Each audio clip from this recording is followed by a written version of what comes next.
The ocean is not merely water. It is a vast, ancient memory that occasionally suffers a catastrophic failure. On December 5th, 1945, the sky over Florida was a flawless, crystalline blue. 5 Avenger torpedo bombers, known as Flight 19, roared into the air for what was meant to be a routine training mission. 14 young men, iron machines, and a perfect sunny day. There was absolutely nothing to suggest that in just a few hours, they would become part of the void itself. The narrator, who later meticulously studied the transcripts of the radio transmissions, recalls how the calm confidence of professionals dissolved into a primal, childlike terror.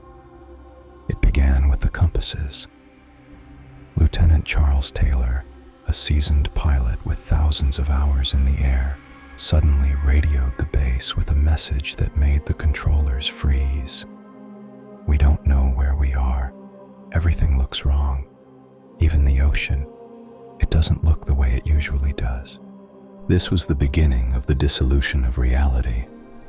The narrator describes how the pilots saw, not the deep blue of the Atlantic beneath them, but white water, a strange, milky haze that stretched to the very edge of the world.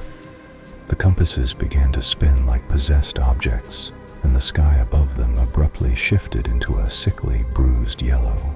The radio connection deteriorated into a chaotic mess of static, within which the controllers heard sounds that didn't belong, sounds like distant, rhythmic singing or the grinding of massive metal plates.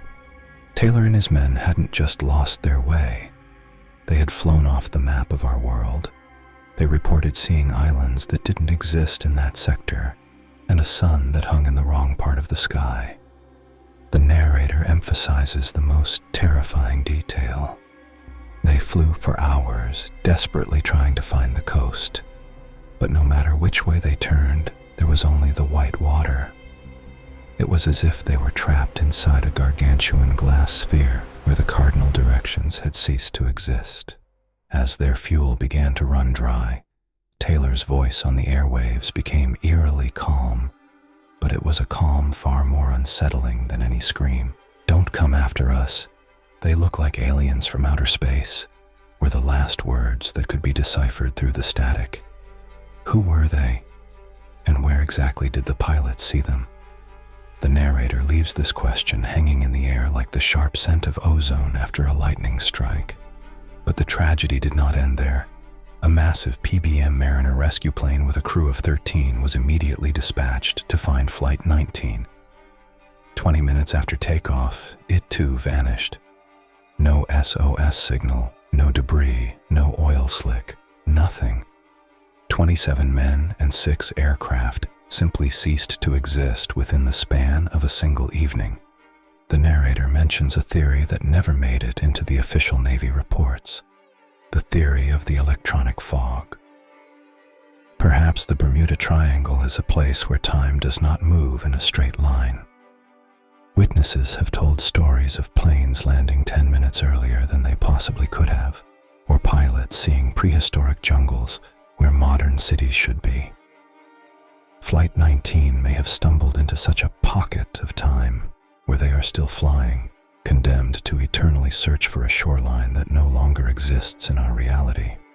Most ominous of all are the reports from radio amateurs across America who, for years after the disappearance, claimed to catch strange, distorted signals.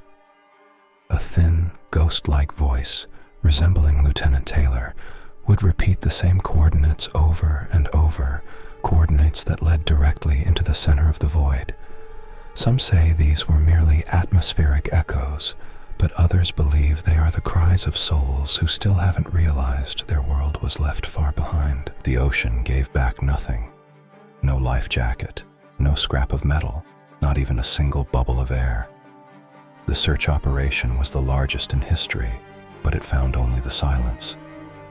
The narrator concludes the story with the thought that we know more about deep space than we do about our own planet.